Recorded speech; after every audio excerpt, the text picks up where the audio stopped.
Selamünaleyküm. Esselamualeyküm. Sahavat yarım arkadaşlar sağlamamızla. Hürmetli arkadaşlar Xuda xalası projektimize geldik inşallah.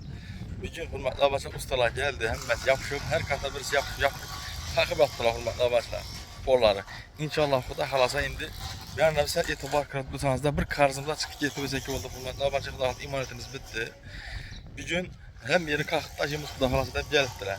İnşallah indi hürmetli arkadaşlar. Fakat yine karzımızdan, materialimiz karzımızdan çıksak oldu. Ustalarla bu dua kılıp koyasılar. Xuda xalasa ustalar halicana gelip ihsana işlet tuttular hürmetli arkadaşlar. Allah'ım razı olsun şunları bersesinden. İnşallah Xuda xalasa indi mi bir kemisi hürmetli arkadaşlar. Az taxtalarını kalkıp bolsalar bir iş aynaları kanadı kurulmağa, içanki, deşanki, aslında at kozlarını işler verirsek, Angaran tarafı joy toyunu bilgilemiz inşallah tez günde Xuda xalasa. Görüp maşallah da ketesler işlere.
Hürmetli arkadaşlar iç anda stanok işlep doğanın içeri geçiyoruz. Bar soraş eke bolmaydı. Xuda xalasa görgen ustalarınızı doğanıgan bilgen insanlar olsa hürmetli arkadaşlar. Dua kılıp koysalar şuları. Şunları hemmesine Allah'ım razı olsun. İnşallah Xuda xalasa hürmetli arkadaşlar indi bir ana Xuda xalasa tez günde joy toy sizler bilen şu da bir belgelikte şu oylani hürmetli arkadaşlar kumaşına şirik olamız da ümit hemen. Bir fark olmalı hürmetli arkadaşlar. Akşam geçti hünçeli havalarınız bu efirimizde etibar umman bulmadı demek ki hesaplanır. Çünkü hürmetli arkadaşlar akşam küçükken pul gelip gitken zaprap temizlem yetmeydi hürmetli arkadaşlar. İlacı olsa imkanı var inşallah. Bir fark karatılmalı. Şimdi fiillalar yakınlaştık bu. Şimdi ben az kaldı hürmetli arkadaşlar. Şu çağızda başlık kıldık.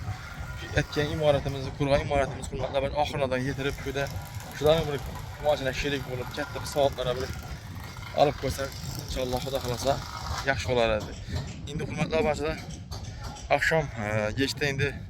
Bundan keyinki projektden hürmetli arkadaşlar kısına tuttular. Barıp bir gün ilacı olsa onu fazla projekti gülgen geçe hareket ama inşallah Xuda xalasa işi joy bitdi karzdan çıkan edin sizlere Xuda xalasa bunu görgezi beremem.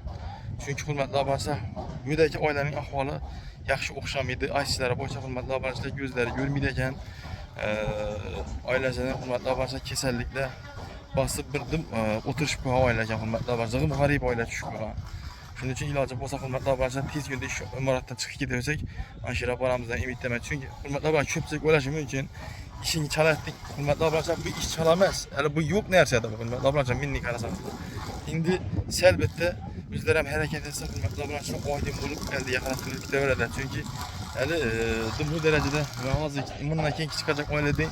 No yılan emas hürmetli arkadaşlar bir gözlü görmeyi kalamaz hürmetli arkadaşlar. Şunun için ilacı olsa hürmetli arkadaşlar işden tez çıkıp gider. O andaki aile ahvalı da yaxşı emas hürmetli arkadaşlar. Günden güne telefon iltimas bereket tapın deb telefonlaşıp attılar hürmetli arkadaşlar. İlacı olsa şu ailenin sizler görgəç hareket qıldırman.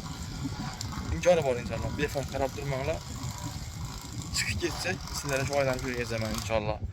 Hürmetli arkadaşlar, bundan ahvalı ağır derecede bir ailenin inşallah bir gün barıp bir yanıp gelen sizlere kısa məlumat verip etmem şurada olsun da. İşteki filimizde. Esa hürmetli arkadaşlar, berçenizden Allah'ım razı olsun. İnşallah Xuda xalasa sizlerin çıraylı sözlerinizi komentarlarda kütüp qalaman. Biz fikrinizi komentara yazıp çıraylı like'lara basıp gidinle. Bundan keyinki projektlerden Xuda xalasa sizlere bir sebep çok niyetimde var. Eğer hürmetli abansın, itibar hinçe olmaydı olmasa, hürmetli abansın iş bitekten ki inşallah toxtatamız işimizi. Olmasa hürmetli abansın yok toxtatmağa ki devam ettirin. Xuda xalasa şu aileye yardım etmemiz deseniz de hürmetli abansın bir ağız sizlere bir gör gece bitemem. İnşallah yine sevetçi olup sizlere xuda xalasa sizlere bilen şu garip ailelerin kumasına şerik olup çətta saatlara okulur biləcəklər. Sizə bir şeydə Allah'ım razı olsun, sağ olun, aman olun.